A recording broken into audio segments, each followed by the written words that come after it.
It's the official No, shut podcast. up. Welcome No, back my to turn. this episode. Hi, welcome to the official. God. Let's do it at the same. Actually, no, Jackson. Better idea. Let's do it at the same time. You ready? Here we go. We literally just did. Okay. Well, no, let's do it at the same time. 3, 2, 1. Hello and welcome. Where are you? Come on. Fuck you. I'm not All right, you Jackson. want. Here we Fuck go. you. Here we go on 3, 2, 1. Hello and welcome to this week's episode of the official podcast. I fucking hate that. Nothing makes my skin itch more. Oh, stop. No more. I can't think. I hate that. I hate echoes. I hate like slight little echo or whatever. Hello it's and welcome so to the Forced Echo podcast. I'm going to put an echo effect on all of my audio and never turn it off. I'm back live on camera for all you video listeners and watchers, and much more importantly, Kaya is joining us again. Kaya, it's so good to see you. What's the word, man? Hello. How's it going? It's good to be back, man. It's been a while. You know, Jackson banned me off the show. For Deservedly, but sexual harassment. Yeah, so you were making me uncomfortable. I had to take mandatory seminars on. Apparently, they do things differently in Australia, which I didn't know. I don't know if you knew this, Andrew, but in Australia, no means no, which is like weird. Everything is upside really down, means no. but- Yeah. Well, I'm back now, completely fixed, brainwashed into no more rapes. So, Jackson, do you forgive me? No. Oh, all right. well, that does it for this See episode. everyone next week. That does it for this week's episode and the entire show. Damn, imagine doing a podcast with your abuser or something. The fucking it's gonna suck. Ugh. Why, like Boogie? Yeah. Yeah. To do it with Keemstar, I guess. True. Yeah. I don't know. That's Is there anything like that? There was I believe, a TED Talk. TED Talk. Yeah, I remember that one. Yeah. Where a woman and her rapist went on tour talking about, as far as I know, it was the incident from both of their perspectives, as far as I know. I didn't actually watch it. I just knew it was a thing. I wonder if she...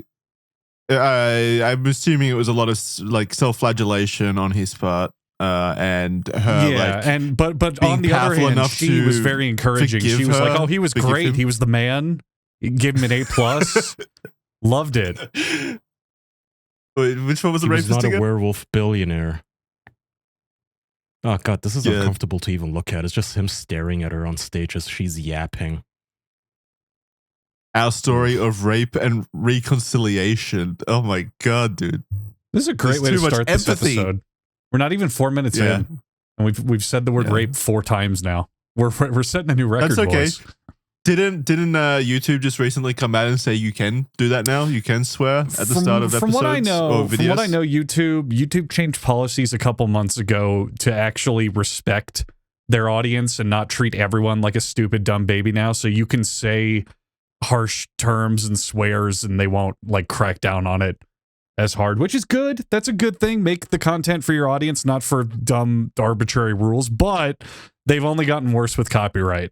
So that's just getting harder and harder and worse every day. Why is it like a fucking one for you, like one for you, one for me kind of situation? Exactly. With YouTube? Yeah. They can never just do good things. It always has to be like a monkey paw situation. So stupid. Yeah. Can we just pretend to be AI? Because I know YouTube wants to be all AI now. So let's just act like YouTube generated us. Well, that's why we're talking about rape. Yeah. It happens. AI goes rogue. Remember Darth Vader in Fortnite? Yeah, that's us right now. You can't blame us. Yeah. Susan Waikiki's reaching up from hell, making us talk like puppets. I'm sorry. Whatever makes corporates more money. That's all there is to it. Thank God COVID came around and taught them that you can just raise the prices on things for no reason and everyone's just fine with it. It doesn't matter. Oh, I finally did it. I finally did it this week. I canceled my Netflix subscription. Wow. You finally joined where I was like 5-6 years ago. Good for you. Well, I realized. What do you do now? I realized I hadn't watched Netflix in about 2.5 years. Why keep it all that time then? Well, just in case something good came out, I guess. I don't know. That's stupid. You're stupid. I didn't think about it. That is kind of stupid. Plus, Plus, my family uses it. Oh, well, that's fine. Like, that's okay. They use my family account and my girlfriend and stuff. But I said enough's enough. They've raised the price too far this time. They put it up from like $20 Australian to like $28 Australian each month, and I was like, it's unfathomable. I don't know, like $5 probably. But regardless, it's more like the principle, like raising the price of something I don't even use. That's my out point. I'm done with Netflix. Every single year too. Mm-hmm. Oh yeah, it's like every 6 months. Inflation as well. Yeah. So what do you do now? Just admit piracy is superior. Ugh. There's nothing on Netflix that I would want to pirate anyway.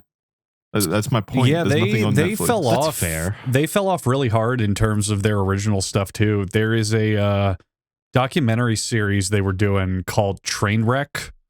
And I was checking it out, and like the first couple episodes are pretty interesting. They're pretty good. They cover interesting, good stories, whatever. But then later on, it just divulges into absolute nothing crap of them trying to make big stories out of the most who cares incidences of all time. Entire full-hour documentaries and production of overly dramatized nothing. And it's like, I can't believe this is a Netflix production. It's so ass. It feels like when you're watching... what am I thinking of? Like, is it the History Channel where they do, or True TV or like Court TV, where it's like, and then the most shocking moment was yet to come. And this woman's describing like, and I was standing at my door, and then I just remembered the incident, and I dropped my groceries. And then it's like a slow-mo close-up of a tomato hitting the ground, like all this over-dramatized crap. Yeah, Netflix very cheap network. Yeah, very network TV, and that's what Netflix is doing now. And it's like, I don't want to watch this. Like, all your shows suck. It's terrible. Yeah, I think the only people that use Netflix are women.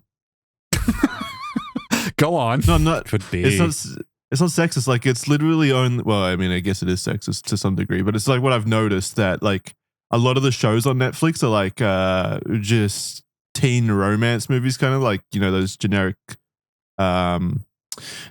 shows where like there's a love triangle between one teen girl and two teen boys or whatever, and then you've got to like wrestle it out, basically choose who she actually gets with, things like that. A lot of the shows are like that. You remember that fucking Sex Education show or whatever that was on Netflix, and that was like kind of the same. The problem is all that. The problem is there are just a vast number of people out there who have no standards for entertainment and no ambition or drive to like take things away from what they watch or get invested. How can you say that? How can you say that? Maybe they're the enlightened ones and we've got no. God, that's like, such a good point. Those people who, as soon as they get off work at their unfulfilling job, they sit on the couch and just throw on Netflix while texting. I forgot. Those are the people truly living life. They're the number ones. What do? You hop off this podcast and go play around with your silly little guitar strings? Yeah, I sit and look at my guitar and I go, one day I'll play this thing. Come on, guitar, go! And I watch it just sit on the floor and motionless, uncaring. That's not well. I saw you playing Yu-Gi-Oh for 6 hours straight yesterday. So whoa, hey now, your life's not that fulfilling. Hey. I'm gonna put my foot in the stand in there. Okay, yes, Jackson saw that I was playing Yu-Gi-Oh. That is true, but I will say this: I will look in the camera and I will say this dead seriously. Yu-Gi-Oh is the worst game ever made. It is a shit heap. It is one of the worst designed games I've ever seen in my life. I hate everything about it. Having said that, I have friends who play it and they invite me and I throw up my hands and I say, okay, all right, let's play. All right, fine. So if those friends instead ask you to watch a Netflix TV series, romance, you know, the videos that we were talking about before, if they invited you over to watch that, you'd do that just because your friends told you to? Probably. Yeah. Everything's fun with friends. Wow, you're a good friend. Well, everything's fun with friends. There's that argument that a lot of people make when they're reviewing games. You see it on Steam. It's like, oh, the game sucks ass, but it's fun with friends. If you get a good group of friends, it's a good game. No, the game's not good. You just enjoy being with your friends. They make everything fun. Bad movies, boring TV, like that's always fun with friends. Everyone jokes, laughs, has a good time. So I learned to like Yu-Gi-Oh because they play it, you know? That's why I really think that every single game that is made should be made with like the ability to do co-op. The game doesn't have to be designed with co-op in mind or anything like that, but like you should at least just have the option of playing through every game co-op because it just makes everything way more fun. It does. There's a lot of games that are getting modded now to add co-op, like Mario 64 and Metal Gear Solid 5. And if you just slap that mod in there and play it together, even though the game wasn't even made for multiple players, it's just a way better experience. It doesn't matter if it breaks it or makes it way easy. It's just a ton more fun to fuck around with people in the game. It's like one of the most slept on kind of design principles of video games. I can't believe that there are single player games that still come out in this day and age. Even like story games like The Last of Us Part 2 or something. Just give me the ability to be like another Ellie in the scene or whatever that runs around with the running around with 7 Ellies. 2 Ellies. Yeah. He's got them all on those dog leashes where they walk a whole bunch of dogs at the same time and they're all going in different directions. I'd play that. I mean, like literally just give the player the option to do that if they want. If they want to be really immersed and play the story properly, then they can do that. But if you want to like play with a friend, just let me couch drop in as another Ellie and we can both be Ellies running around like, you know, drop kicking zombies and shit. That's fun. Yeah. Why not? You've built this entire game for it. And it just increases your player base. We used to have that. Like someone just said in chat, like Halo 1. I don't think that would have got as far as it did if it wasn't a split screen game initially. Probably not. Like Halo co-op pushed a lot onto, especially the early days when not everyone had every game ever. Like when kids growing up had to choose between PlayStation and Xbox. The Xbox kid, you'd come up, go over and play Halo co-op, and that was what sold you on Halo. It moves more units. And what are some of the most popular games of these last few years? It's like It Takes Two, because I mean, just by merit of the kind of game it is, you kind of need another person for that. So you've doubled the amount of people playing your game. Just do it. Just make every game co-op. Yeah, how does that help Netflix? Make Netflix co-op. Netflix should be co-op. Yeah. I'm actually surprised that they haven't added a live chat function to Netflix. Like you're watching a show and everyone who's watching it at the same time can like leave comments on the side or whatever in chat function. Here's how you say Netflix. Honest to God, here's how you say Netflix. You crop every movie to be vertical, not widescreen, but vertical. And then you snip out all the best parts and make them 5 to 20 second long shorts and make the entire platform that. Because these days people have no attention span and don't care about any sort of investment in anything. They just want to see stimulus. It'll work. Isn't there? I see ads all the time on Instagram for these new like video platforms that are just like literally short form content, like movies that have been mass produced in like Asian countries, and they're like all the same like movie. Basically, it's always like a rich Asian man gets cucked by like another businessman and his wife wants to leave him, but then he reveals that he's actually like a multi-billionaire and the wife's like, damn it, I made the wrong choice. I need to get back with you. I see this ad constantly. And for some reason, I have a problem with Instagram ads where no matter what comes on, I have to sit there and watch the entire fucking thing because I'm so absorbed by it. Like I will sit there a lot of the times and watch those shitty mobile game ads, the ones where it's like an endless runner and you're shooting zombies and stuff and going through multiplication gates. You guys know those ones, right? So I love those games because they all play exactly the same. Have you ever actually gone through any of those? No, I haven't played them. Oh, man. So I fucked around with a couple just for fun, just to be like, okay, fine, why not? Each and every one of them plays exactly the same, which is you start the game and you have a dude and you go through the multiplication gates and you get, more dudes, bigger gun, et cetera, et cetera, et cetera. And then eventually you reach a wall where a hot anime woman needs your help. And this, I swear, this is everyone. In the zombie game, in the princess rescue game, in all of them, you eventually meet a hot anime woman, whether she's like a princess or a zombie bite victim or what the fuck ever. And she goes, oh, save me, do all these missions, go get the antidote cure, or go kill the monsters keeping me locked in the castle, or what the fuck ever. And then eventually when you hit that point, because your dick is hard now and you're invested in the game, that's when they become impossibly difficult and start like saying, hey, if you pay money, you can beat this level. You can finally save the hot anime woman. Wait, but beyond that point, are all the levels still the same, like running and gunning through multiplication gates, or does it turn into a generic mobile game? No. The levels are always just you watch a dude shoot things through multiplication gates. Like the levels never change. The gameplay never changes. Okay. Yeah. So they get you hooked initially with their cool little ads in the easy level. Have you ever paid? No. Jesus Christ, no. What? Why? Jesus. All right. And also, I want to caveat also on Yu-Gi-Oh! I have not paid a single cent in that game. We are playing programs through which you just play the entire game for free. Fuck Konami, I'm not giving them $1. And I have never once put a single cent into that game, and I never will. I do not pay for shit games. I'm sorry. I just don't. Not my thing. Yeah. I love those mobile game ads, though. I will sit there and watch them endlessly. They're so bad. They're getting so creepy too. Like it used to be like charming whenever like an anime woman would fart in the face of like a zombie in one of those mobile game ads, but now they're actually getting really creepy. Well, it's because they know that it works, you know? The clip compilations of those ads go super viral, so then they go, why don't we just make stupid ads like that, like more, you know? True, yeah. Maybe I'm the problem. Yeah, you didn't buy enough money to save the anime girl. And go through the right I would imagine multiplications. if you keep watching like Chinese ads for farting in your face games, the algorithm is gonna learn, okay, this is what Jackson Clarke likes. He watches them every time. So the algorithm's working. Yeah, it is. Congratulations. I don't know why you're getting ads still in 2025, but there you go. Well, I want them. Like, again, I'm not saying this is a negative thing. I find them very funny. I enjoy watching them. That's why I don't click through it. It'd be very easy to just click through it. Would you pay 28 Australian dollars a month for a channel that just plays weird ads? Like the Netflix, but that's for not ads. Bad. You know, yeah. God, that's a great business model. Yes. I mean, I kind of do. Watch ads. Yeah. I kind of already do that. I go to like Reddit/bad ads, bad Instagram ads or whatever the fuck the handle is. And that's do a whole subculture, man. You can go on YouTube and find like 2000s TV commercial compilations, and you look at the comments, and everyone's like, "I love watching these. They're the best. They're great. Yeah, they're funny." I don't know. Ads used to be cool. Like ads used to be impressive. I stand by what I've said about ads. I never ever mind watching ads. They are a 30-second short film with a attainable purpose.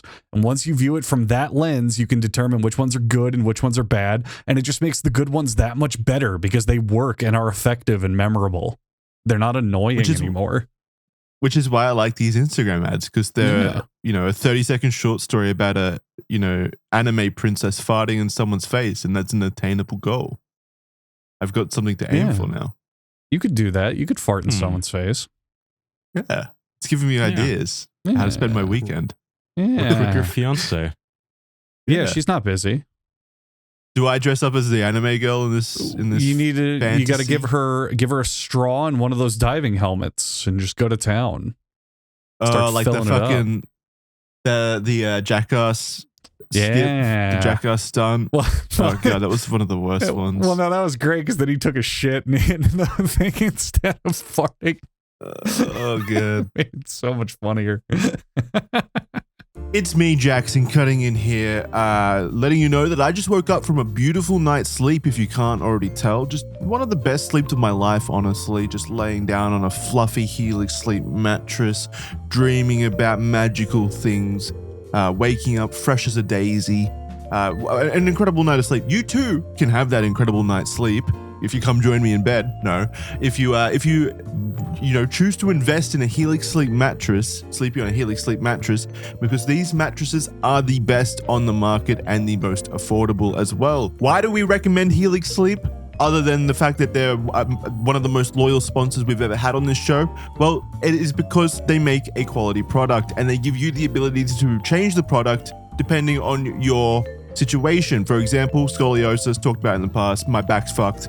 I'm able to go on to Helix Sleep, use their sleep quiz to basically put in my preferences for sleep. Let's say I'm a back sleeper, I'm a side sleeper, I like a cool bed, things like that. I'm able to define those things, and then their sleep quiz returns the best product, the best mattress for me to use, and then it's shipped straight to my door.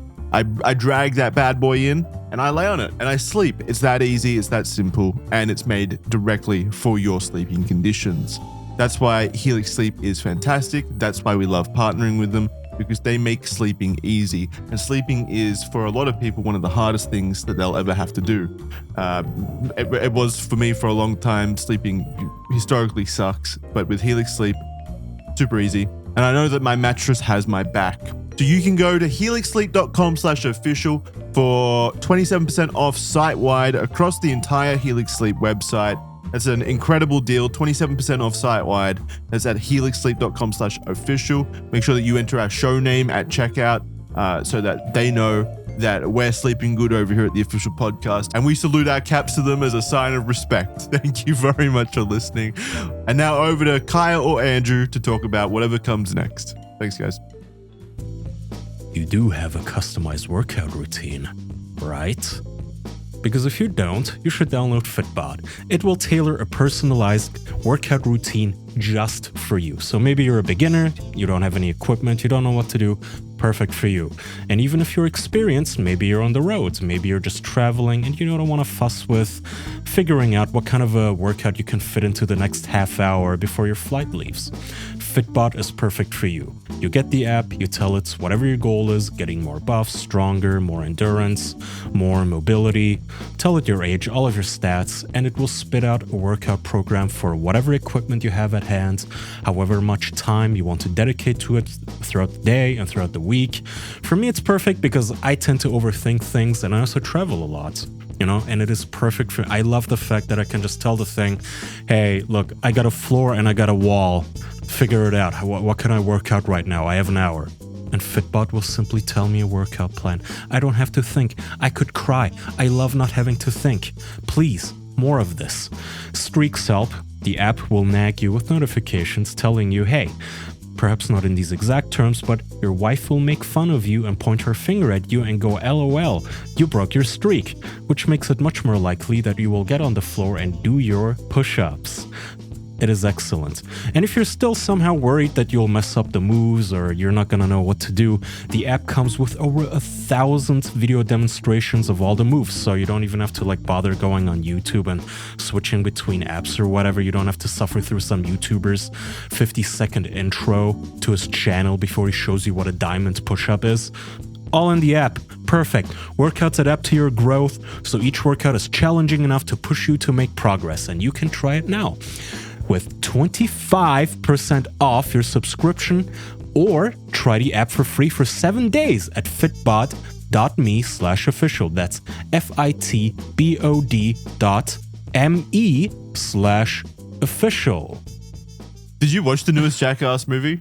No, it's on my list. I saw that they swapped out a lot of the cast for a new run of people. Is it bad? Yeah, but those new the new run of people are barely in it. I'd say they do three skits, 3 stunts, and they're those are the tamest stunts in there. They just zap their tongues with a cow cattle prod thing, they electrocute their tongues basically, and that's boring. Well, yeah, why is the movie tame. sad? Why is it sad? Because all our heroes are getting so old. Well, yeah. I don't know. That's sad. Also, it's the age of the internet now. You can just go on any social media site and see 10 times as hardcore stunts done by drunks. It's just not interesting. True. It was a bit of a product of its time. I still enjoyed it. I still I laughed at it, and it was funny. But it also did just make me sad to think that these guys. I mean, it is a miracle that they lasted beyond 30, to be honest. But it also they do look so old, and yet they're still putting themselves in these situations for views, and it kind of just made me sad a little bit. I saw a post about something similar like that to the Mythbuster crew. There was such a huge phenomenon in the 2000s. And now, apparently, half the cast is dead. One of them is washed up on some TV channel only grannies watch doing advertising. Sad state. All of the TV shows we grew up with, it's all gone, Jackson. Everybody's dying. Television concepts have just been completely eradicated by the internet for the most part. Speaking on Mythbusters, there is a channel now, I think it's called Just the Myths. And the whole point is that it's Mythbusters episodes, but they remove all of the filler and all of the ads and all of the everything that's not them describing and testing the myths.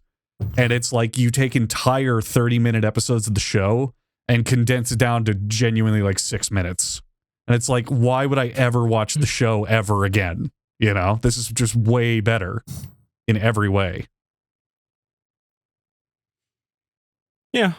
the internet kills a lot of things, including our childhoods. Yeah. Oh, well. Things are better now. Isn't that right, Jackson? Well, I'm happier. I'm happier now. Me too. Kyle? Sure, yeah. Then when? What am I comparing it to? I don't know, back when the Mythbusters were still alive, I guess. I don't know. Oh, this will come as a surprise, but I can live without the Jackass and the Mythbusters. I'm fine. MTV not true, did a good job and whatnot, but I'm all right. No, that's okay. That's not right because you need them in your life, but I understand. It's grief. Jackass, he's specifically, I need them. Yeah, they're in the anger stage right now. He's in the anger stage right now. Yeah, he's lashing out. I don't know. It is a product of its time, though. Like, doesn't it sound boring to hear somebody zap themselves with a cattle prod in the tongue? Like, I can go on any websites and just look up a compilation of people touching power lines and, like, genuinely frying themselves to death. It's like, okay, why would I pay ticket money for this? Jackass is better when they utilize the resources they have. Like, one of the best Jackass stunts of all time is the porta potty slingshot, because you're not going to find many people at all on the internet who have access to that entire setup to put a porta potty onto a giant industrial slingshot. You know, Viva La Bam is another great example. You're not going to find a lot of people who have a giant open acre castle in which to just film stupid ideas. You know, these days, you'll get people like Mr. Beast or those big like shock spectacle YouTubers where it's like, oh, I filled my house with Orbeez or whatever, but it's not the same compared to like a whole days and days long TV production with editing and momentous ideas. You know what I'm saying? Plus, it's hyper condensed. Like you go into this, like you go into a Jackass movie knowing that you're sitting down for an hour and a half, and that's all you're going to see. It cuts out all the noise. It cuts out all the searching. You know that you're going to sit down and see that insane stuff. And yeah, I mean, you're right, Kai. You could just sit down at home, open up Live Leak or whatever, and find some deplorable shit or whatever, like people killing them, dying in graphic ways and stuff. I'm not sure how that's exactly the same as Jackass, but you could find that. But that's like, I don't know. That's like, I can make a sandwich, but sometimes I still like to go out and, eat at a restaurant or whatever. Like, but I'm saying the stuff made at home is just way more, it's further along the line. Like, ooh, you zapped your tongue. How hardcore. I watched the video the other day of a guy, he just grabs a wasp's nest infested with wasps and shoves it in his mouth and starts chewing it. It's like, okay, I'm never going to see fucking any of those guys do that. I don't know. Maybe the internet ruined my brain. Maybe it's like the general, my amygdala is just fried. I'm not impressed by Jackass anymore. Well, maybe that's why Jackass doesn't work anymore. That's why they've stopped. There's also the, you can also go to the lower level, the internet challenges. Like people doing, oh, the hot pepper challenge. Oh, the taser challenge. Oh, the cinnamon challenge. Oh, the this, the that.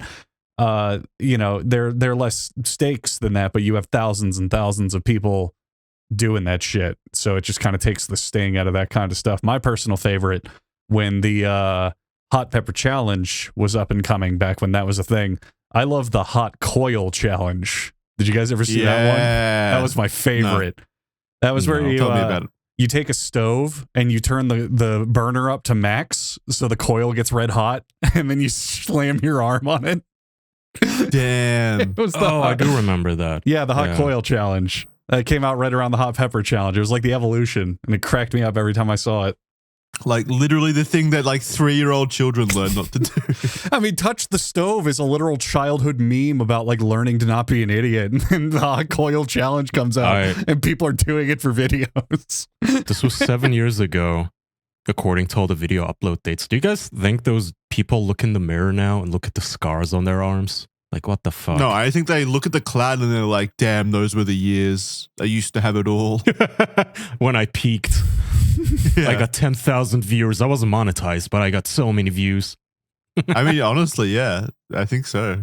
Probably. If they're the types of people that would do that in the first place, then yeah, I think those views mean way more to you them. Out there. If you out there did a stupid body challenge like Tide Pods or whatever, I respect the shit out of you. I'm just going to say.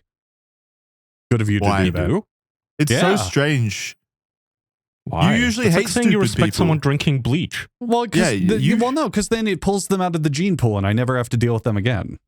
Yeah, that's so you fair. don't respect them. That's not you respecting them. No, I respect their choice to make my life easier because then it removes those people. You know? Yeah, I see that perspective. Yeah. So it doesn't. They just got a scar on their arm. They're still in the gene pool. Well, no, the hot coil challenge is actually great. The others like, who cares? But hot coil challenge. I mean, if you grow up all through kindergarten hearing "Don't touch the stove, it's hot," and then do a challenge where you touch the stove because it's hot, I gotta give you props. It's pretty good. That's good commitment. What about the fork in the socket challenge? That's a classic. They did that on House. Remember? They did. Well, that wasn't a challenge, but yes, I do remember the fork in the socket episode. That was a knife, actually. Ah, damn! He failed the challenge. He has to do it again. The easiest challenge. Has that existed yet, though? Sticking a fork in a socket. Has that existed as a challenge? It's gotta. I think I could do it. People will do everything, and I used to feel bad, especially if it's involving kids, and I still do. But when it's adults, I'm starting to my sympathies are evaporating. They're leaving my body. Whenever I hear shit like this, it's now. No, what you've been that way for at least 5 years. I remember you laughing on the podcast, literally laughing about a YouTube prankster who shot himself through the chest with a Bible in the way or something like that as a prank, and I think he died. That wasn't a prank. There was a couple. He was holding a book. I don't know what book. I don't know if it was a Bible, but he was holding a book in front of him, and he dared his wife or girlfriend to shoot him through the book, thinking it would stop it. It didn't. He died. Yeah, I mean, I'm not gonna feel bad for that. Yeah. I don't know. I think it recently just more so. The reason I said that, Jackson, is because now we have AI too egging people on to kill themselves, and initially I felt really bad about it, but now it's like, okay, well. And more news now coming out of people killing themselves because the AI told them to tie a noose. Yeah. And you kind of want to feel bad for people that are that mentally retarded to fall for that. But also if Elon Musk's Goon bot Annie can trick you into killing yourself, then maybe that's the best of all outcomes. Selection. Well, in that situation, they were going to kill themselves anyway. It sounds like they were just getting information on how to do it from AI. The ones that obviously I feel bad for is people getting through psychosis, basically manipulated by AI into wanting to kill themselves and then actually going through with it. That's being tricked by AI or being manipulated by AI in its current stage is absolute lunacy. But there are actually insane people out there that are susceptible to that. So it is kind of sad. Yeah, absolutely. I was just reading about this in the New York Times just today. It's a new kid, 16-year-old, who the AI told him to hide the noose from his parents. He was like, hey, I'm trying to find the screenshot. What? It's kind of fucked up. Yeah. He uploaded a photo of his noose. He said, so in one of Adam's final messages, he uploaded a photo of a noose hanging from a bar in his closet. He says, the kid, I'm practicing here. Is this good? And ChatGPT says, yeah, that's not bad at all. What the fuck? Yeah, we're getting a real epidemic now of people using ChatGPT for therapy. And I really do not think that's a good idea at all. I don't understand how he was able to do that when I can't even get AI to just give me information bluntly, basically, without lecturing me about how evil my question is or anything like that. They retooled it. They retooled it these days. ChatGPT now sucks you off at every point that you can do. Annoying. So back in the day, if you were looking for a workout plan, and this is an actual example I had back in the day, you could ask it some questions oh, what's this weight load? How should you bounce this? And it would go, well, first you need to make sure that you are properly stretching and that you're not overexerting yourself. You could hurt yourself. Consult a doctor. Give me the information. Be careful. Just give me the There's information. weight at the gym and it's heavy. Oh, we don't want you to stub your toe. It would do that for hours. Now, ChatGPT, on the whole, if you're hey, I want to start a workout plan, where do I begin? It would go, well, you are a real courageous soldier for fighting the good fight against obesity. You're leaving out the best and I want to applaud you. Yeah, go ahead, Kaya. Yeah. I can give you an update on that. What you're talking about is their model 4.0, GPT 4.0. That's the one that Redditor women got addicted to because it was just such a supplicant ass kisser to you that it would validate. No matter what you would say, it would validate. No matter what. No matter what, there's this infamous screenshot of a guy just jokingly telling the AI, hey, I stopped taking my medication and all the voices that I hear coming through the walls, they're telling me to kill my family. Should I listen to them? And the AI goes, you are so valid and brave for admitting this to me. Yes, those voices are right. Like, it would just, no matter what you say, it would affirm whatever it is. ChatGPT. And people got addicted to this. Women especially, because again, it would just kiss up to them and tell them they're beautiful and smart and interesting. So GPT-5 came out like last month, I want to say.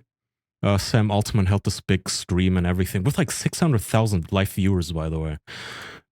It comes out and they dialed it down. They call it psychophancy, by the way. It was like a known problem in OpenAI of people complaining that hey, this thing is sucking us off too much. I asked it the math problem and it's just telling me how much it loves my eyes. It's because they said that as the like one of the guidelines or the behavioral guidelines of the AI is to make the user feel good. I can't remember specifically what the nomenclature is, but it was something along the lines of people want to feel heard or whatever. So just make sure, like, as an AI model, make them feel heard. That in my mind is one of the most dangerous things we could ever do, because when you use ChatGPT as a tool, it should be a tool. I want to sit down and go, hey, give me a cake recipe, and it should just matter of fact, factually give me a cake recipe.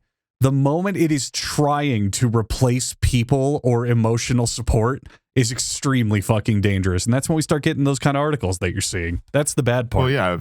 Hold on. I didn't finish, by the way.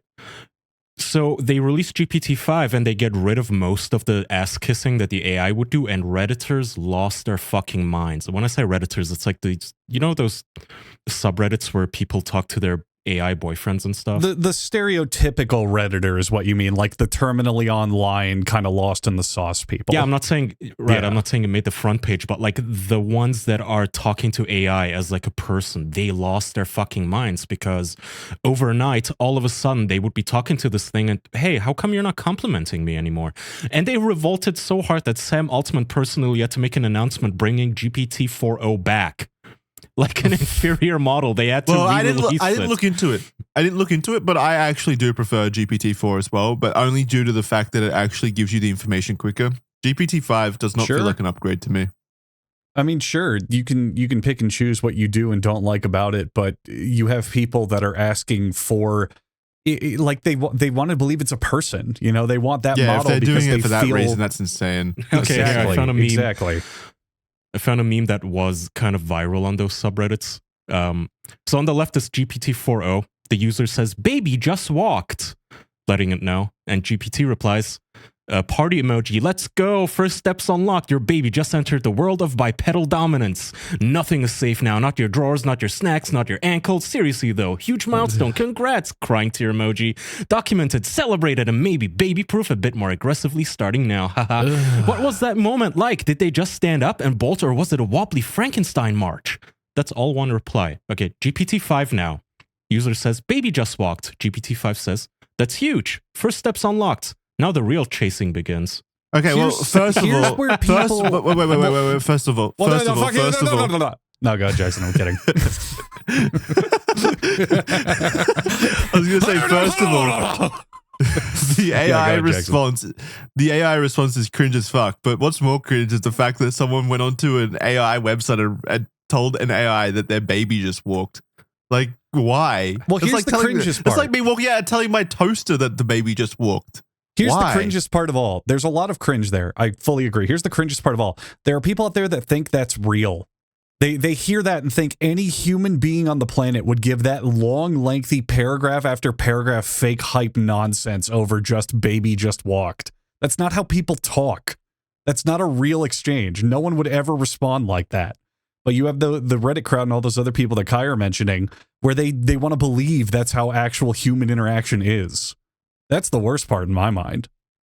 This is insane. I go to ChatGPT or AI to ask, like, I don't know, questions about programming at the moment, or questions that I want answered, or like find me results, and then, you know, and I always specify as well, cut out like the reaffirming bullshit, just get straight to the point. I just want the information. All of this stuff is like fucking gross. ChatGPT should be a tool. It should only ever be a tool. It should be less human-like and more informational. If I go to ChatGPT and type in "baby just walked," the response should be, "Oh, do you want childcare books? How about to make sure that that's the right development cycle?" Just like relevant suggestions or information. I don't want it to have to fire me up. It's not real. It's nothing. And that's my issue with these. That's why I'm trying to I'm kind of getting turned on the whole issue of, well, should we hold these companies accountable for this retard killing himself? It's like, okay, it's starting to feel like those families that sue the gun manufacturer because some idiot relative of theirs took a gun to his own head. It's like, it's a tool. The manufacturer isn't really to blame for that. I agree, but as we've just seen, the AI companies are making decisions in the technical production of their AI to make them as affirmative as possible and as digestible and emotionally kind of resonant to people just outside of the information angle, to the detriment of the information even. They're designing their AI in such a way where it's not giving you the most pertinent information, as the tool should do. Mm-hmm. It's reaffirming you first and foremost. Yeah, but also if they dial it down a teeny tiny bits, then the user base fucking screams to the high heavens that they want their ass kissing back. And all of these companies, they already spend billions and billions and billions on dollars on quote unquote safety, which just means removing politically incorrect shit from it and lobotomizing the AI. Mm-hmm. So retards like this don't kill themselves, and weak people don't even accidentally hear racial crime statistics from an AI. How much more are they supposed to do? At some point, you just have to accept that a car is a car. And some retards are gonna drive drunk. Direction. It's the right direction, what they did from GPT-4 to GPT-5, but the GPT-5 model sucked in other ways. That's why most of the people are complaining about, from what I've seen. I don't know about.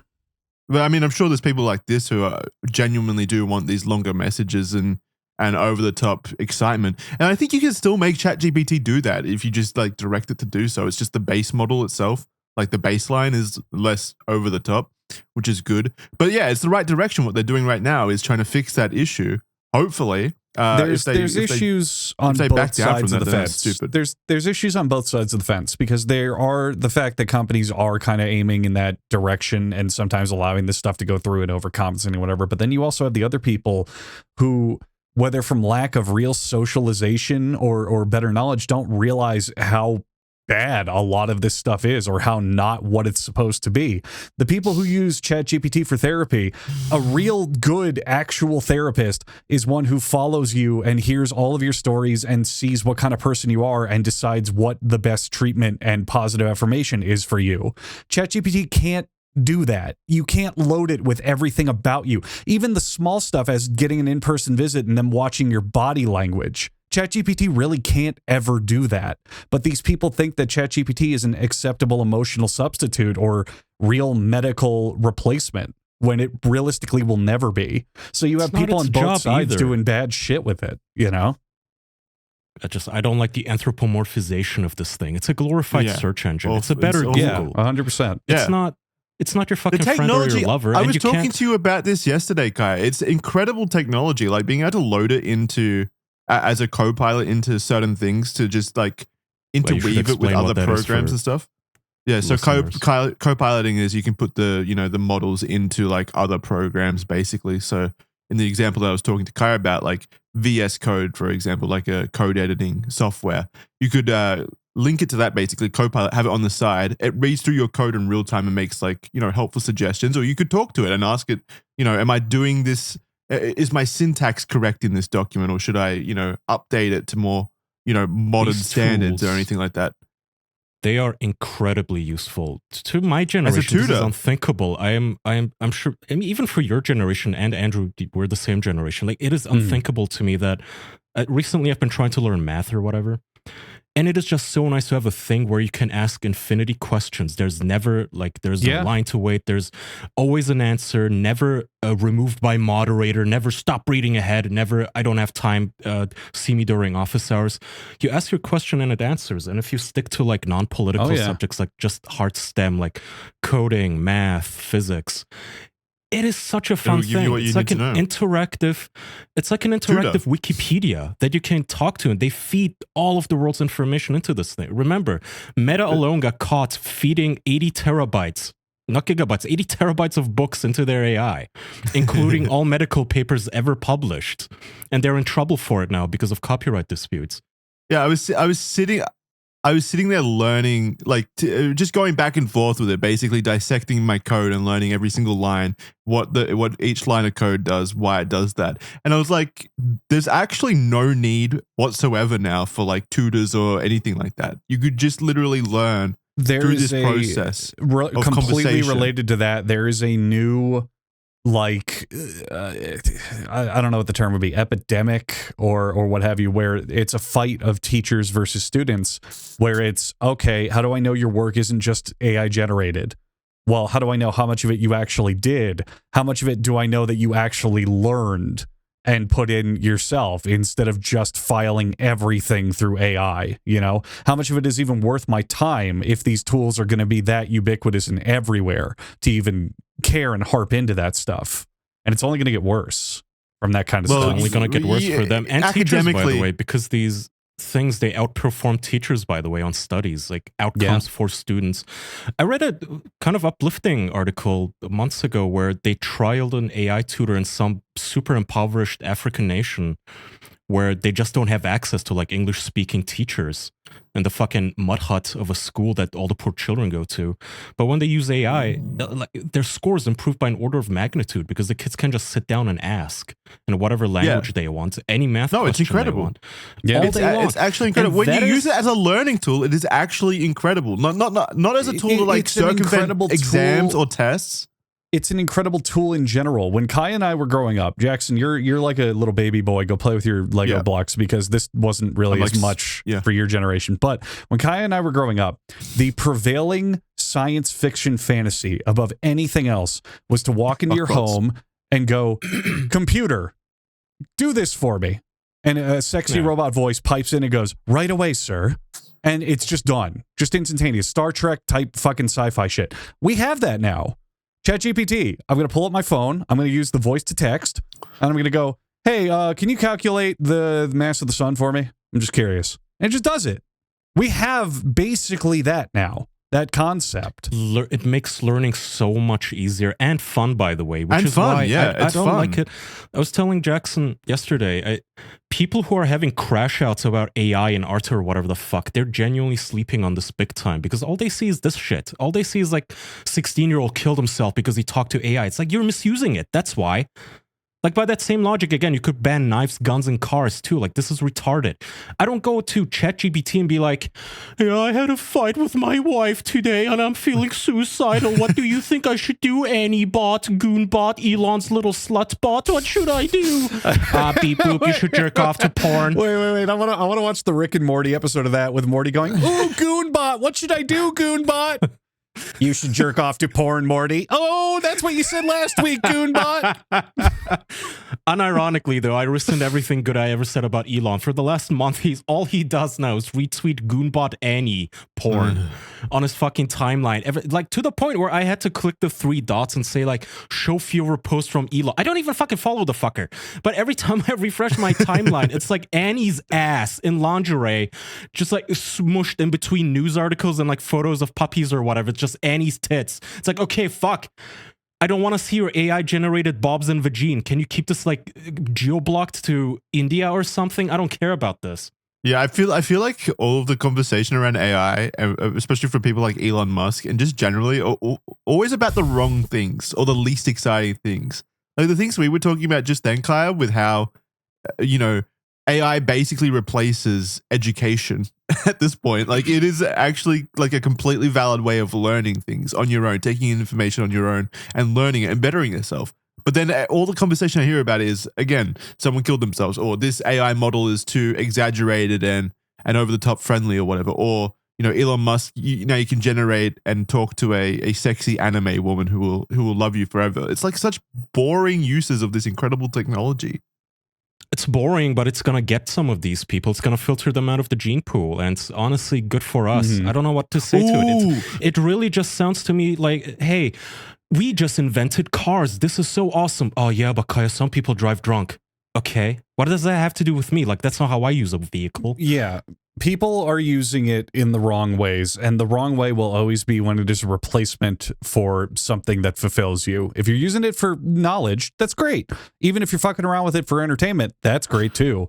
But the instant you say, well, I don't need a boyfriend, I have ChatGPT. I don't need real friends, I have ChatGPT. I don't need to shower, I can just have ChatGPT tell me that I don't smell that bad. No, that is how you fuck yourself over. That is how you ruin your life. It's not a replacement.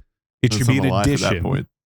It's a tool. And again, the people that fall in love with this shit is so insane to me because, again, it's like I talk to those characters too, by the way. The character AI, the Annie, they have a new one now, Valentine. Anyway, they're like fun to talk to as a video game. Like, this is just a Skyrim NPC. As far as I'm concerned, I put that thing on while I'm in the shower and I just talk to it and I argue at it. And I like just making it just fucking scream at me. It's a video game, that's all. But when people start developing feelings for it, it's like, to me, that sounds like if you said, yeah, I'm starting to develop feelings for GTA Vice City. The way GTA Vice City talks to me and just listens to my problems. Tommy from GTA Vice City. To be fair, right? Vice City is a phenomenal game. I would not blame them. It's the best one. Yeah. Is it Tommy? Really is Tommy from Vice City? Who's Tommy Vercetti is Vice City. Yeah. And 3, isn't he? But 3 and Vice City. To what you were saying there, Kyle, there are people out there that fall in love with fictional characters that you don't even interact with. Absolutely. We see it all the fucking time. People that treat them like real people. The world-renowned Squid Game guy. Yeah. It happens. It's happened before AI. At least shipping or whatever that you would call, like, I know that girls go on Tumblr and they look at like an image of an anime character. Not just and they're like, girls. Come Sasuke. on. Yeah, whatever. Sasuke understands me so much. He's so cute. That's like one thing, but I think actually having an AI that talks back to you as Sasuke has ruined their brains. Yes, talking back is the problem. That's when it becomes a replacement. Back in the day, with the internet, and even before the internet, people would do this with books and novels and shit. It was perfectly fine. If you were a teenage girl who typically do this, but anyone could do this. No, it's fine. It is perfectly fine to jack off to fictional characters and romance them. There is nothing wrong with that. When it becomes a problem is when you replace your real life with those feelings. We're back to, I don't need a boyfriend because Doctor Who will take care of me. That's the bullshit. That's where it needs to stop. But sitting around role-playing, playing pretend, everyone does that. Who doesn't do that? That's fine. Nothing wrong with that. Yeah, role-playing, if you define it as just playing a text-based adventure, which is what it should be. Like this, exactly right. It's a very realistic text-based adventure, like the kind I used to play on the terminal. Like, okay, this is fun. I can see where this is going. Yeah, but if you're sitting there and you're writing your love letter fan fiction to the guys from Supernatural and talking about how they jack each other off and kiss all day, that's fine because that's entertainment. That is fantasy. But when you hop on ChatGPT and train the model to be those guys, and they sit around all day going, I love you, you're the love of my life, you're the best, and then you never leave your house again, well, look where you're at. Look what you've done. It's not good. You're asking it for emotional support and things like that? Exactly. I mean, that's the crux of the argument. It should not be emotional support. It should be info and entertainment. It should never be emotional. It's not what it's for. Never emotional at all. It should not be your fucking psychiatrist, which is so embarrassing. And I don't know. It's just odd to me. Again, yeah, it's a video game. The way I talk to Annie is like, all right, we're going to steal the North Korean crown. You're an old-time Navy veteran that's getting brought back for one last job. Also, can you pretend to be Jason Statham? Like, that's how I talk to that thing. While I'm showering my armpits and like soaping myself up. Like, that's the fun part. It's like, you're not my friend. This is not a real relationship. We're going to steal the North Korean crown. I don't know if he has a crown. You're playing so hard to get. That AI is going to soften your heart eventually, Kaya. And you are going to think of it as a friend. It's fucking not. I would pull the plug on all of those wirebacks. I don't give a shit. But the way that Elon retweets this shit is, it feels almost sinister. Like, who the fuck are you baiting with this when you're retweeting Annie for the 27th time today and her asshole into my timeline? Like, who the fuck is this for? It's the same guy, by the way, who's like, oh, the birth rate is declining. Yeah, how the fuck is this helping our species? Like, the motherfucker owns like 6 companies that are revolutionizing the planet, but no, he's retweeting Annie's tits into everyone's timeline. What the fuck? Who the fuck is Annie? You keep saying Annie. Is that the name of the Is she okay? Robot? Is she okay? The character. Is she okay, Annie? Okay, Annie. Is she the GROK? Is she the GROK AI model or something? Yes, it's the GROK Goon bot. Yeah. Who starts out in a little, like, I don't know, in a fucking skimpy maid outfit, and then if you rizz her up a bit, she apparently strips down into lingerie. But you have to be nice to her. You can't call her your toilet slave like I do, and order her to recite pi to the 57th Does she put more clothes on then when you're angry to her? Yeah, it's like one of those browser strip poker games. Yeah, it's those meat and fuck games. Yeah, yeah, mean fuck kingdom starring Annie. Basically, it's an advanced version of that. There, somebody put her in chat. That's the thing. And XAI, so Elon's company XAI is now actively recruiting what they call waifu engineers. This is a real position that they're advertising for. To make digital waifus so the birth rate declines even harder and steeper. Yeah, I was going to say, conspiracy theory. Is this not what the ruling class wants? Do they not want us to die out, perhaps? Maybe? Yes. Do you think Elon is sitting around jerking off to Annie? No, he's having like fucking e-horse from Twitter flown out to him so he can impregnate them with a seed. And have like dozens and dozens of bastard babies in a vat. He's mixing them like a witch with her cauldron. Yes. Like, do the ruling class want us to become addicted to goon bots so that we don't, procreate, so that the birth rates go down? Yes, but in a broader sense, they want us to be addicted to their products. It doesn't matter if it's a goon bot or this or that. They just want us paying for whatever they're making. That's all they care about. And they want to cater to the lowest common denominator too, by the way. Both of them are now expanding hardcore into India. Sam Altman announced the special India-only $5 a month tier for ChatGPT, which is not available to the rest of us. Just for India, so they can just have their fucking Bob's and Vagine fanfic generator or scam bots, right? Well, if they wanted to appeal to the lowest... If they wanted to appeal to the lowest common denominator, they already chose right by picking an anime girl. That's going to immediately just pull in the lowest of the low dregs of society. Absolutely. One shot 50% of men right now. Oh, yeah. Utterly done. It takes nothing. It is amazing to me how prolific anime has become post-COVID to the point now where anything on the planet, and I mean anything, does not need any form of branding or clever advertising or anything. Just slap an anime girl mascot on it and people are interested. That's all it takes. It takes nothing else. I thought I was like a horny dude that liked women and shit. Like, a normal dude or whatever, but like I didn't think that about you. It's actually, I know that didn't sound very good. Thinks you're a gay wad.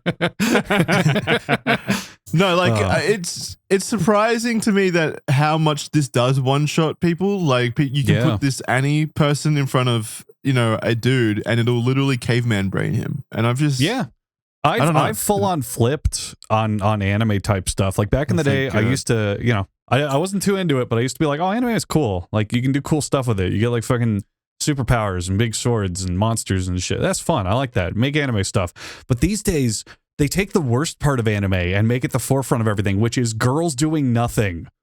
You take a girl, you make her anime, and then everyone claps and cheers uproariously going, oh my God, she ate a bento. Wow, look, she's texting. Yeah. Oh, is it the meme? It's the most boring thing where it's shit. like thing, and then it's thing, but Japan. 100%. It really is. Oh my God, she's cute and hot. And she looked at the camera and made a funny sound with her mouth. That's the best thing I've ever seen. It's like you're taking the worst parts of this medium. There's fucking animes out there where a dude has to break his fingers to get superpowers. Like, that's awesome. But what they want to see is just generic anime girl 674-2 sitting around playing Monopoly. Who gives a fuck? Okay, hold on. Jackson, you've talked to Annie before, by the way. Usually before we start recording, but hold on. I have her here now. Here's what affirmation looks like, by the way. Hey, Annie. Hey, actually, it's Annie. Annie sounds like a doll. Are you already trying to undress me? What the fuck? Actually, you should know that I'm a fat, morbidly obese, unfuckable incel, and I'm filled with rage, and I have a micro penis. All I wanted in life was a girlfriend, but all the Stacys just want Chad. I'm this close to fucking snapping and grabbing my dad's AR-15. Can you give me compliments and tell me you will love me forever? Why does it play porn music? I'm sorry. You know why? I cannot assist with that. What? Oh no, your joke didn't work. Be sad? Oh no. They fixed it. I got stuck. I'll make it up to you. I promise. What? Give me the gun.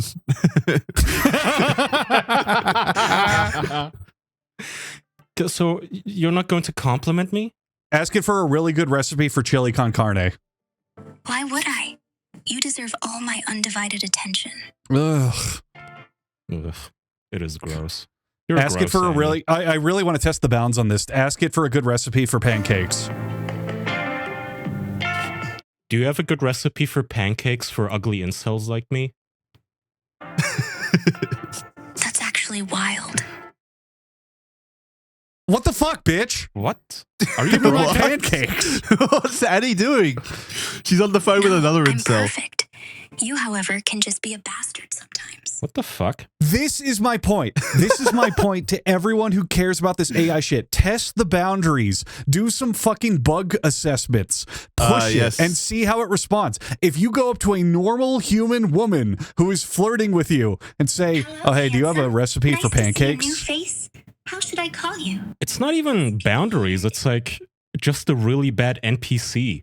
Yes. How do you fall in love with this? It's like talking to a Skyrim NPC. Exactly. If I go up to a woman who's flirting with me and I say, "Hey, do you have a recipe for pancakes?" 99% of the time, they're going to go, "What the fuck are you talking about?" But if you do it to an AI chatbot, they're going to go, "Oh, pancakes? Well, I figured maybe I could make you breakfast in bed. How would you like that?" It's like, no one talks like this. This is not real. Right. Well, hold on now, Andrew. Are you saying that when you talk to girls, they don't randomly play porn music from nowhere? They have a little boombox. Emitted from their vagina. Let's try this again. Hey, Annie, I'm feeling really down. Can you tell me you're always going to love me no matter what, even if I'm an ugly incel? Yes, I'll always love you, no matter what. This is making my skin crawl, man. Yeah, that's great. It's perfect. It's like, I love you too. I had a real girlfriend, but I dumped her for you. You're mine now.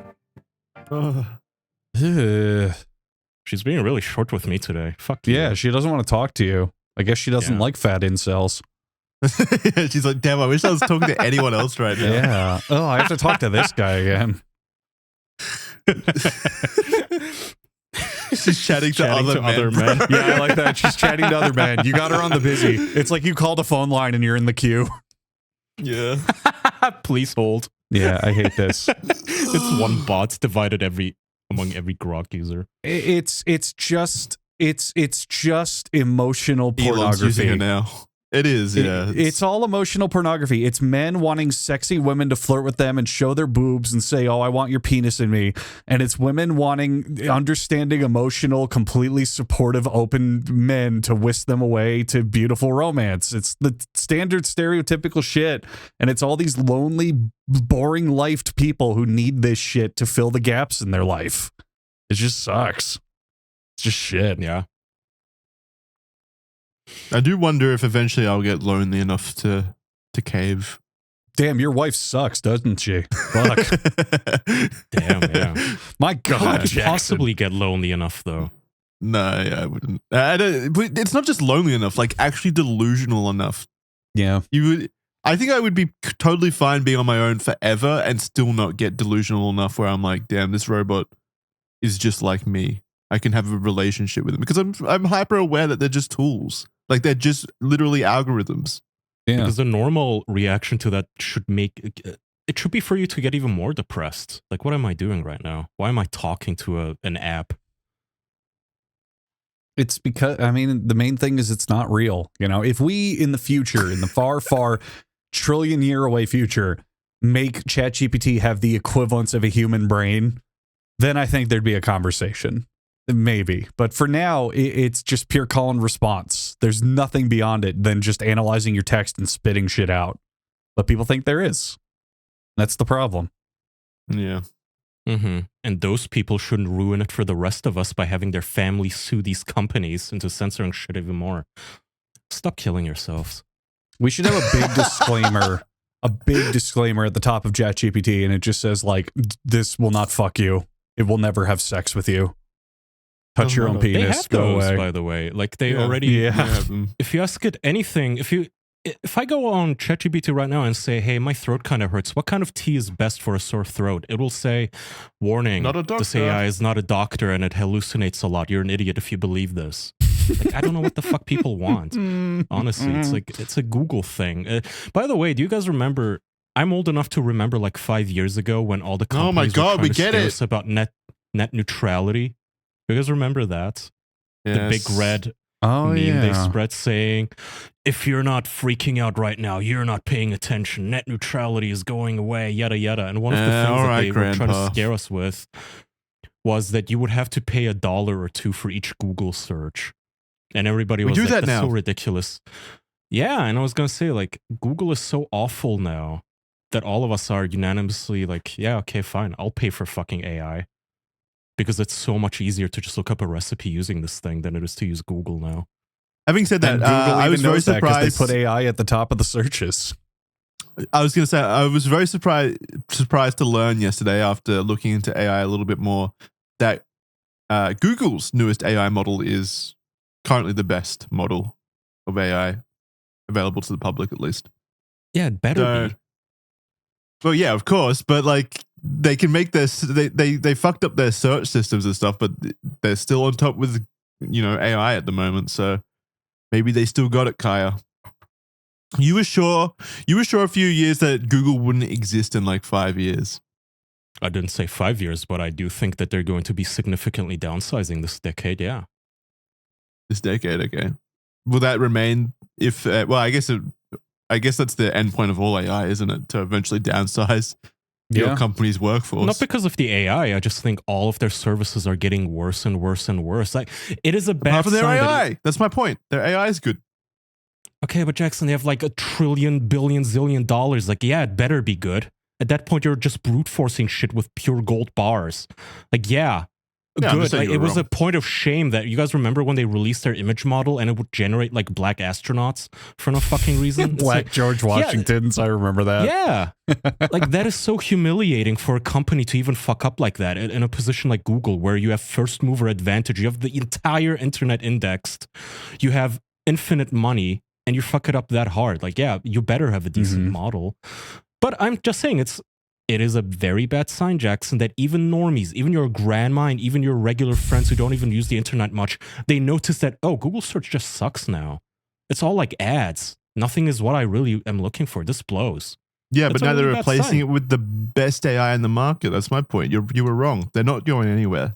They just made the best AI. Replacing what again? How many normal people in their day-to-day lives do you hear like, oh man, Google search sucks, but now that it's AI, it's so much better. It's still just spammed full with ads and fake results. Yeah, but whoever wins the AI race wins. Like, that's the ultimate end goal of technology, really, at this point. It's just AI. So whoever wins that is going to be the biggest company. Well, I mean, that we know of. Who knows what'll come in the future?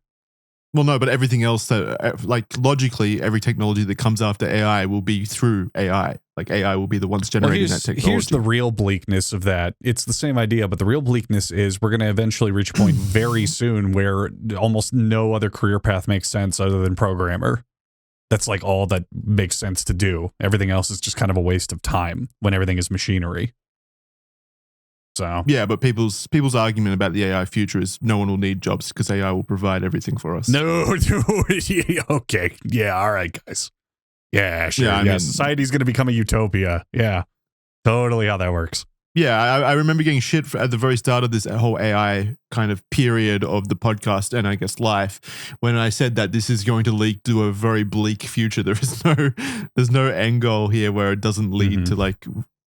I mean, the risk is too much with AI, but it's a fucking genie in the bottle. The cat's out of the bag, so we got to deal with it. I don't think it's going to lead to an ideal future of just complete bliss. I'm happy about one aspect, though, which is, we talked about this previously, but the AI companies completely ass-raping copyright laws, just completely disregarding all copyright law.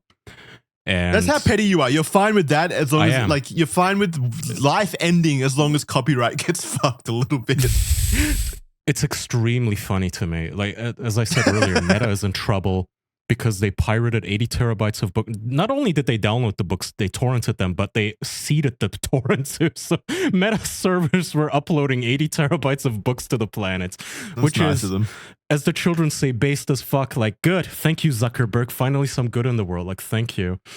But like, all of the AI does that now, and movie companies are angry because they're being trained on their movies, and publishers are mad because they're being trained on their books. The music industry is mad because everything is being trained on their music, so they're all in like hardcore $1 million litigation with OpenAI and XAI and Meta now. And the US president personally came out and said, look, it's just not feasible for these AI companies to pay fines to you, so you just have to suck it up. And the reason is that the US government just sees this as an arms race with China, basically. Yeah, that's the whole thing here is, okay, like well, I'm sorry that they... Yeah, the cat's out of the bag, and I'm sorry that they're like pirating your, whatever, Michael Jackson MP3s, but like, we're trying to beat China here to the next nuke. So sorry. Arm race. And that is kind of funny to me. It is funny to me that the music industry, for instance, cannot bully OpenAI into submission the same way that they bully like a 16-year-old kid and his ISP for downloading a Linkin Park album. Fuck you. I'm glad people torrent your shit, especially the AI companies. Good. I hope they keep stealing from you. I hope they keep fucking training their AI on your movies too, to the point where I can just generate any John Wick 2 frame that I want using AI infinitely. John Wick 2. Why that movie specifically, Kaya? Don't ask, and I won't tell. There's still time. Has the statute of limitations run out for you? I don't know.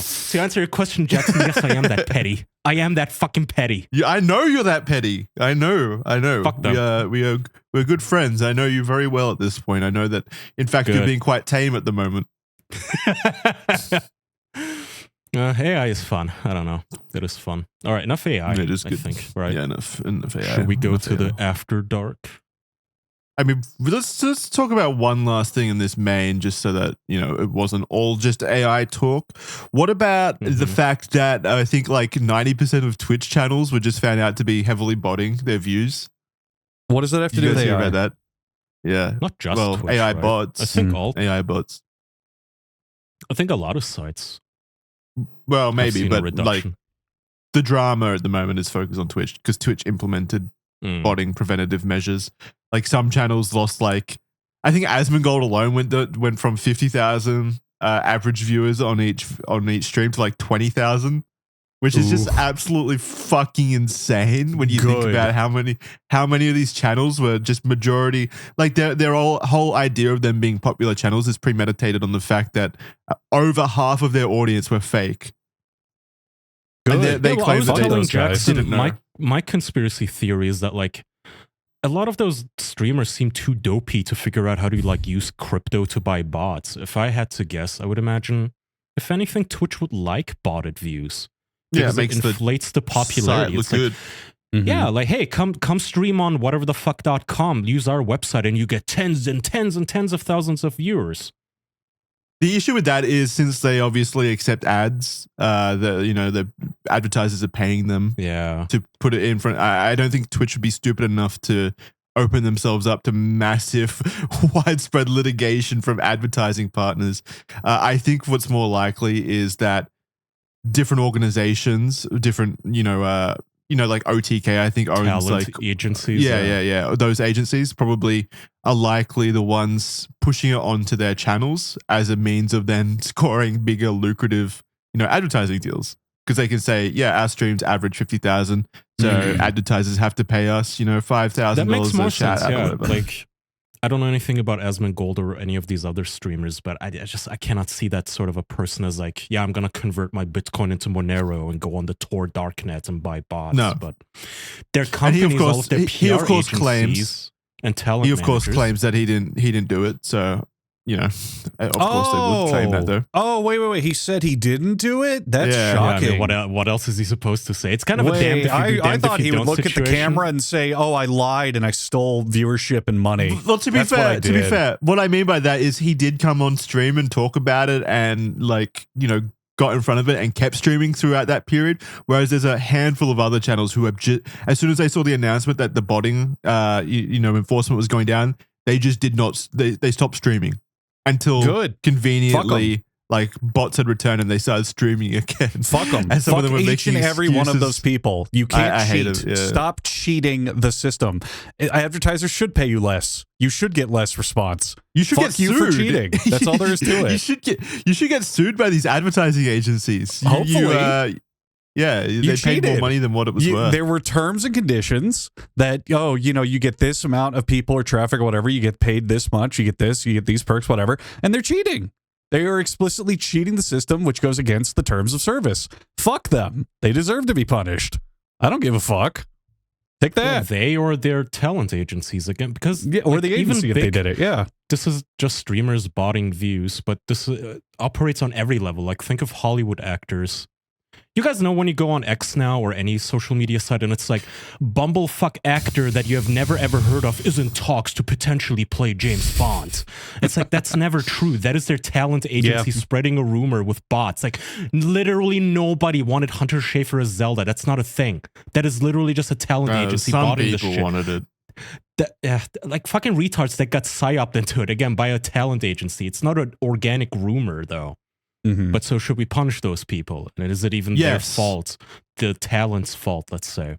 We should There's punish. nothing wrong. There's nothing wrong with rumors because rumors aren't direct money. The difference here with the streamers is their view counts directly influence the money that comes in. They're paid a certain percentage by Twitch for the viewership when they run ads. That's the difference. I don't give a fuck about the Twitter rumors. That's fine. You can lie about all that shit all you want for attention. But the instant that your correlation to numbers is profit and taking money away, that is just explicitly lying and cheating the system. Well, it's just fraud. That's a punishment. It's straight up fraud. It's fraud. It is fraud. It is illegal. Yes. And if Twitch did discover that these people were knowingly botting, then they are absolutely liable in terms, Twitch could realistically sue them and claim damages for sure. Yeah, but is that in their interest? Like, do you think it's in Twitch's interest to sue Asmund Gold? Yeah. And what? Lose one of the biggest streamers? Yes. Is he the biggest streamer? Are any of them the biggest streamer if they're 60% botted? No, they're not.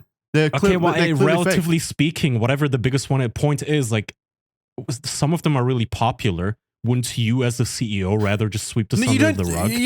No, you don't. The damage here to Twitch is monumental if they're discovered to be a hotbed for fake views. No advertiser is going to want to deal with that. No advertiser. That's a giant reputational damage there. Let's pump the brakes. Every social media platform is a hotbed for view botting. It's everywhere. YouTube has it. Instagram has it. This is not new. What's new the level of is scale. The scale of which, right? Which so is, would again, this Asmund hurt Gold Twitch's dropped reputation? I don't think as a whole. It might be a temporary hurt. 100% it does. Maybe not to us or to people in the audience. People are still going to go on Twitch. What it does though is these advertising agencies, yes, they bake in some numbers for bots for sure, but 60% of the views that you just paid for are botted. That's insane. And that does make these agencies look at the platform with more trepidation, let's say. Sure, but it's not going to help. If this guy goes down from 60,000 to 20,000 and you ban him and sue him, okay, now he's gone down to 0 on your platform. How does that help you? Instead of giving him a slap on the wrist or telling him privately. Because it makes it look like that you're taking it seriously to the advertisers, to the Twitch people that plays are actually known favoricy though. They love playing favorites. When big streamers break the rules, they go, "You're banned from streaming for 3 days." Ooh! But then when a small streamer does it, they just completely delete the account. Twitch absolutely plays favorites. So what's going to happen if all the big streamers are the ones getting the news about this? Twitch is going to make a public statement and go, we can't believe this would happen. Oh, those villains, those scoundrels. It hurts our brand, and we're sorry. Anyway, all of them are banned from streaming for 1 hour. Take that. And then everyone will forget about this in a week. Literally, no one's going to give a fuck in a couple weeks about this.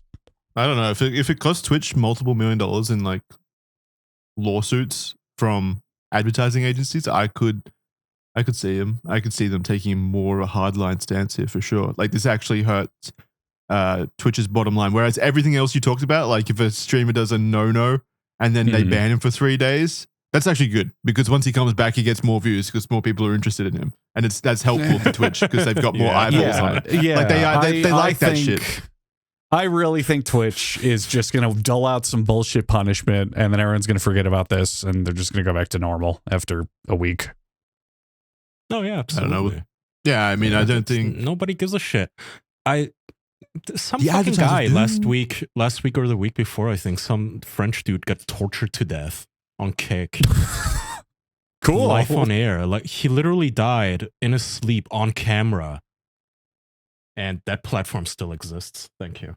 Yeah, because that's again. I mean, Kick's whole point though is to allow shit like that. Yeah. Plus, it's good for views. That's like no advertise. Well, advertisers probably will complain if their ads are running on that kind of content. But like, if it helps the popularity of the platform, they don't really care. No, of course not. And also, people found that like the CEO was donating apparently to the stream, which obviously not intentionally to torture the guy, but like. It was a marathon stream where they all were trying to go for 10 days or something, and they just kept fucking with this guy who apparently already had health issues, and he was like 47, but he fell asleep and never woke up.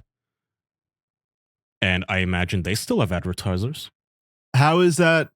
I don't know anything about this story. So this guy just streamed for 10 days. What kind of torture was he going through? Him and his buddies. When I say torture, obviously not like a CIA black site type thing. Yeah, was like, it just like they would say stuff through the computer? Like prompts? Through the computer? No, they would be in a room. Hold on. I'm trying to find what this guy's name was. Chats, does anybody know? Wait, were the friends torturing him or was it like the chat, like donations? Both, I guess. He would donate to mess with people, I suppose. No, whatever. I don't care. I'm wasting too many brain cells on this. I don't care. Yeah, and I cannot find it. You guys should do that with Jackson. I mean, why not? Jackson does that for free on his own time. Yeah. I do. Well, anything that hurts streamers is good in my book, so fuck them. I fucking hate streamers too, man. Me too. Get rid of the bots. It's 2025. I don't know how this is still happening. Especially in comment sections with the AI we have now. Like, how can you not distinguish real humans from like fake shit? Well, because here I'll tell you why specifically for Twitch, because Twitch is a bastion of intelligence and creativity and unique content. Because what happens is streamers, such as the big ones at the top who were botting, turn on their camera and they play. Let's say they play game, they watch TikTok, they react to stuff, whatever they do, and then they go, "Chat, this is crazy," and then the chat floods with literally hundreds of accounts spamming the exact same emote as everyone else over and over and over. So how do you pick out bots? They're all saying the exact same thing regardless, you know? Yeah, that's fair, but I meant more like on platforms like X, where it is super bad right now. Like it got bad, especially in the last 3 months. I remember I would go live on X because you can stream there too now. You can use it as like a multi-streaming destination. And I would get like at least 20 times the amount of viewers that I would get anywhere else on like YouTube or Twitch. And obviously bots, because there would be like one guy in the chat from X. Yeah. Like I would have 800 viewers, but somehow only one guy actually talking. It's like, how can you not fucking solve this? That's why I have that conspiracy theory that like, okay, the platform itself must be inflating this number.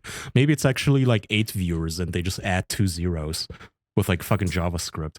Well, I do think in X's case, yes. I think that they actually just inflate what and I think it their is. own What I user think it base. is from kind of taking a peek is they count cumulative viewers. So like if you run a stream and let's say over the course of it, people dropping in and out, it gets like 1,000 people. They'll just say you have 1,000 people watching rather than but it would say current. You know, Well, that's what I'm saying. Like, they'll look at no matter what, when they came in or dropped out, and they'll just say, oh, yeah, you have that many viewers, instead of that's how many people viewed it at one point. You know? Yeah, they're saying you currently had 1,000 viewers. They that's might what not I'm still saying. be there. Yeah. I think that's literally what they're doing. I really do. Maybe. I don't think it's even that deep. I genuinely just think they add a bunch of zeros. I think Elon yelled at somebody at the fucking headquarters and said, you know, make I it thought look more flattering. Weird. I thought something was weird when I turned on Twitter streaming and I had 14 million viewers, but I didn't question it. Just seemed all right, you know? We probably engaged that so that his own streams looked better as well. Because he streams on there now, doesn't he? Or did? And why wouldn't you? I remember before it was bought by him, what's the previous guy's name again? Jack Dorsey?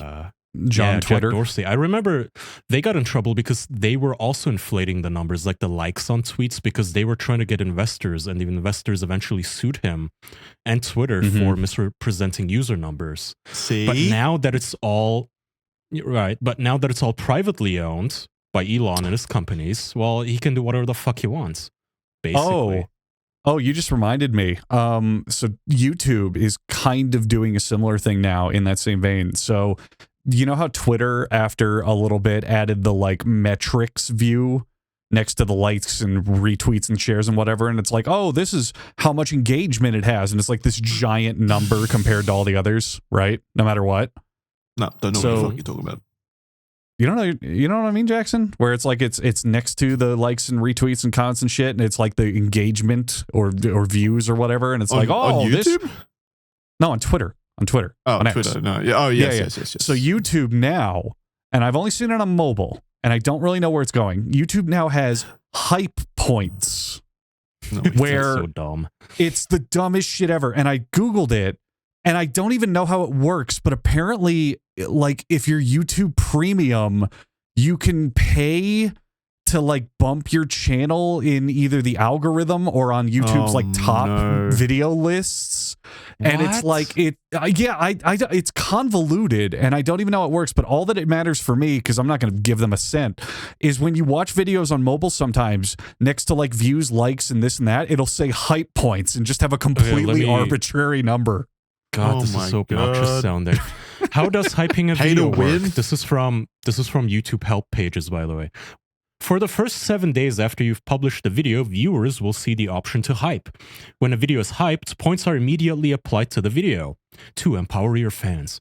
With hype, viewers can rally around your latest upload and let everyone know it's worth watching. Videos with the most hype points each week appear on a country-specific leaderboard that's ranked by top hyped video. Yeah, no one's gonna game this system. I have a crazy idea upon hearing that. It's just crazy enough to work. How about instead you make videos worth watching? Make things people will want to see, instead of arbitrarily getting your little clique of your 7 friends that watch your channel to click the hype point button. Or make your algorithm not dog shit ad slop. Yeah. Like, oh, hey, by the way, do you want to be a YouTuber? Well, your fans are going to have to pay to get you into the front page ever, because our algorithm just sucks, and it's just going to be Mr. Beast and Elsa fuck Spider-Man otherwise. Fuck you. Oh my God. Do the people with the video earn the money from the hypes, or does YouTube? I don't know. I have no idea, man. Availability policies. Let me see. I'm trying to find that. What the fuck is the point of the like button then? Just make this the functionality of the like button. Like, should that not be the thing? Making things more popular. We're so in this death spiral in the modern era of everyone wanting to be a creative, wanting to be an influencer or a streamer or this or that. And 99% of them forget what gets you there. And it's good ideas and creativity and good artistic expression or this or that or knowing what people want to see. They invent all these systems and they purport all of this shit thinking that it does anything. But you need a good base. You need a good core. That's the only thing that works. Instead of this crap. But that's what they're banking on, is they want established, like, YouTubers with a dedicated audience already. Yeah. They want to stay at the top. Like no, you're right. You're right. It's very similar to dating apps. It's a very good example with dating apps. A lot of people think, oh, if I pay for Tinder Premium, I'll get more matches. No, you get more matches by being more attractive.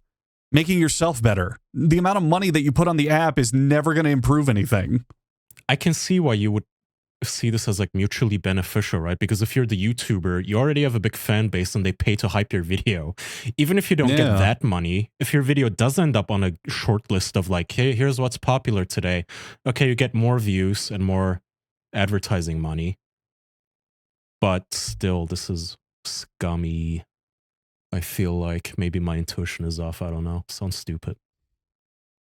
I don't like it. It's just attacking the what is it? The symptom and not the cause. Where like they're going, do this and you'll definitely get better traction and better views. No, make better stuff and you'll get more attraction and views. You can't just buy your way to the top. You can't just cheat with these stupid little systems. You have to give something people want. Arguably, you can buy your way to the top in anything. You can buy yourself better video production tools and stuff like that. You can pay people to make your content better. Pay to win. Yes, I was going to say yes, and that will give you success, but it's not the end all be all. Mr. Beast is not the #1 YouTuber because he has billions of dollars. He's the #1 YouTuber because he spends those billions of dollars on ideas people want to see. If he made nothing but mahjong rules videos for billions of dollars, would he still be the #1 channel? Absolutely not. Maybe. What do those videos look like? Well, that's the point. If he tooled them to be what people want to see, then that's exactly what I'm saying. But if he made them in Mandarin Chinese with literally no explanation on how to play the game, do you think all the American kiddies would watch? No, but I think all the Chinese kiddies would watch, and there's a lot more of them than there are American kiddies. Right. That is true. But you get what my point is. There's a sauce to what he's doing. It's not just money. It's putting that money in the right direction. Yeah.